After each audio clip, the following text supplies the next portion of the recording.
5 भाषाएं आती हैं मित्रों।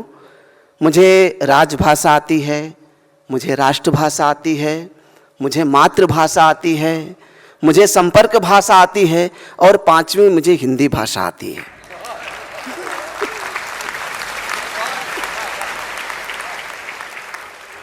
सोचिए कितना विद्वान कवि आपके बीच में आया है, आप अंदाजा लगा लीजिए खुद ही।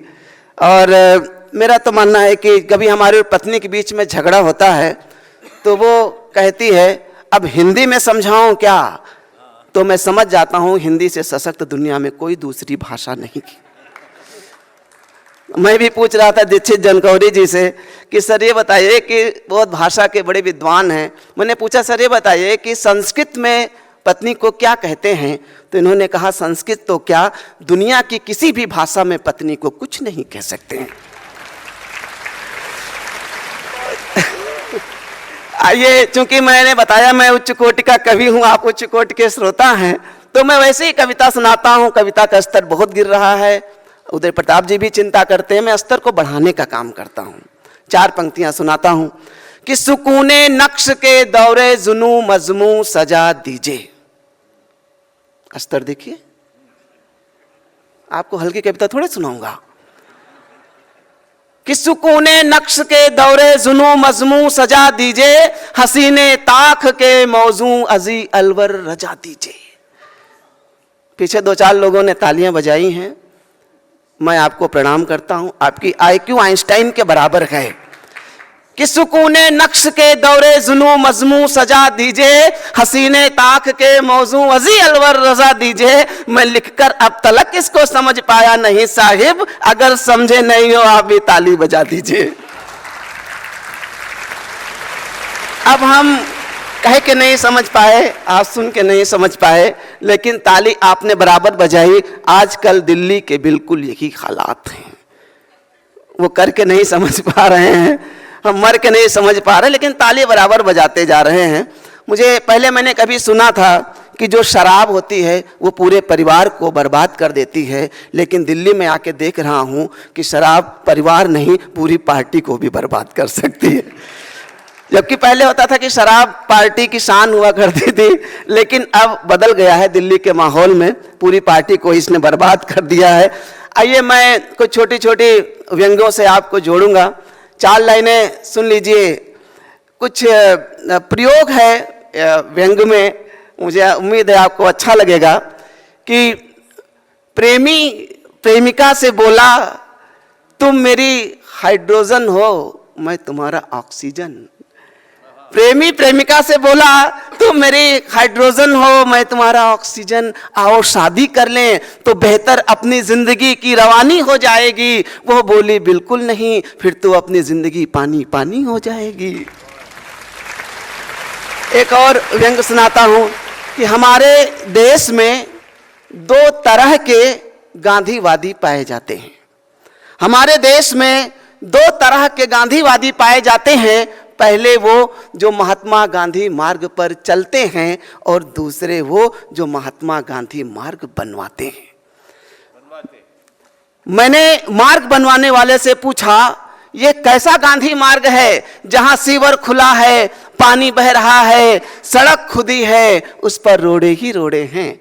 अगली पंक्ति पर आपकी चेतना आमंत्रित करता हूं। बोला कैसा गांधी मार्ग है जहां सीवर खुला है, पानी बह रहा है, सड़क खुदी है, उस पर रोड़े ही रोड़े हैं। वो बोले गांधी के पथ पर चलना आसान थोड़े है। एक बार अच्छी ताली बजा दीजिए, मजा आ जाए। कुछ अच्छे व्यंग मैं आपको सुना के जाऊंगा, ये मेरा दावा है। 1 लाइन में भी व्यंग हो सकता है, सुन लीजिए कि मोहब्बत पहले अंधी हुआ करती थी। मोहब्बत पहले अंधी हुआ करती थी, फिर उसने अपना इलाज कराया और अब वो गाड़ी बंगला बैंक बैलेंस सब देख सकती है।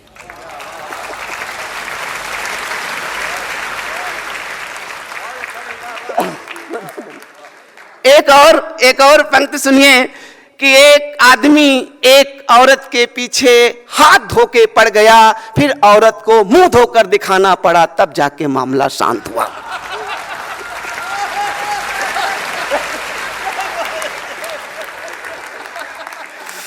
ये देखिए, एक पंक्ति में आपको मजा आ जाएगा, दूसरी कोई पंक्ति है ही नहीं।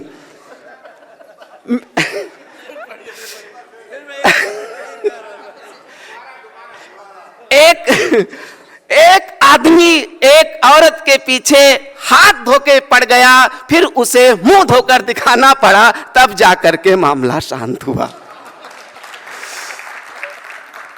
एक और सुन लीजिए कि मेरी और पत्नी के बीच चल रहा 2 घंटों से झगड़ा मेरी इस एक बात से खत्म हो गया कि सुंदर हो तो कुछ भी बोलोगी क्या?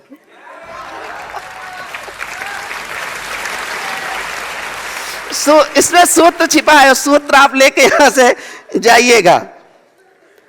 एक और सुन लीजिए एक लाइन का कि शादीशुदा मर्द कभी अपना राशिफल नहीं देखते। शादीशुदा मर्द कभी अपना राशिफल नहीं देखते, वो तो अदरक कूटने की आवाज से ही अंदाजा लगा लेते हैं कि दिन कैसा रहेगा।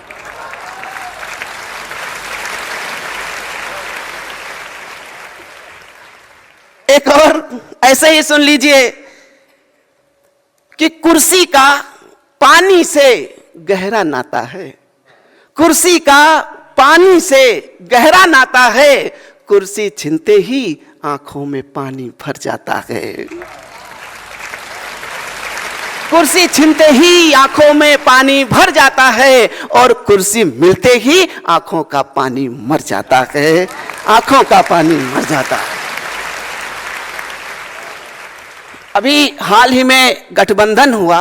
अब एक व्यंग्यकार इसको किस तरीके से देखता है सुनिएगा। एक छोटी सी कहानी सुनाता हूं कविता में, उम्मीद है आप सब इशारे समझेंगे। कि एक जंगल था जिसमें काफी सारे बंदर रहते थे। एक जंगल था जिसमें काफी सारे बंदर रहते थे। सब अव्वल अवसरवादी थे, लड़ते और झगड़ते थे। सब अव्वल अवसरवादी थे, लड़ते और झगड़ते थे। एक दूजे के दुश्मन थे, हरदम उत्पात मचाते थे। छोटी छोटी बातों पर वो बंदर बांट मचाते थे। एक दिन उस जंगल में ताकतवर लंगूर आया।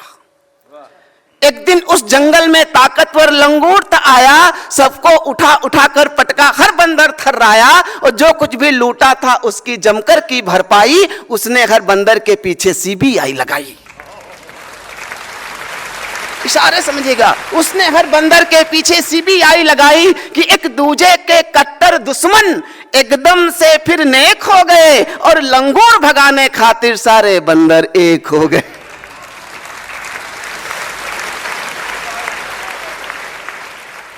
आजकल आप सब लोग टीवी पे प्राइम टाइम देखते होंगे, वहां से एक व्यंग निकालने की कोशिश की है। सुनिएगा कि मैं ये देखकर चौंक रहा था, एक कुत्ता मेरी गली में लगातार 7 दिनों से भौंक रहा था। मैंने कुत्ते से पूछा, क्यों भौंक रहे हो, क्या चुनाव आ गया है? कुत्ता बोला, देश की दुर्दशा देख के मुझे ताव आ गया है। मैं भौंकने का विश्व रिकॉर्ड बनाना चाहता हूं, तरीका बताइए। मैं बोला कि गिनीज बुक के दफ्तर जाइए। कुत्ता गिनीज बुक के दफ्तर गया, संपादक से बोला, मैंने लगातार 7 दिन तक भौंका है, मेरे नाम विश्व रिकॉर्ड दर्ज करो। संपादक ने गिनीज बुक का पन्ना खोला और कुत्ते की ओर अधीरता भरी दृष्टि डालते हुए बोला, कुत्ते, माना कि भौंकना तेरा फर्ज है। कुत्ते, माना कि भौंकना तेरा फर्ज है, पर माफ करना, आजकल यह रिकॉर्ड किसी न्यूज एंकर के नाम दर्ज है।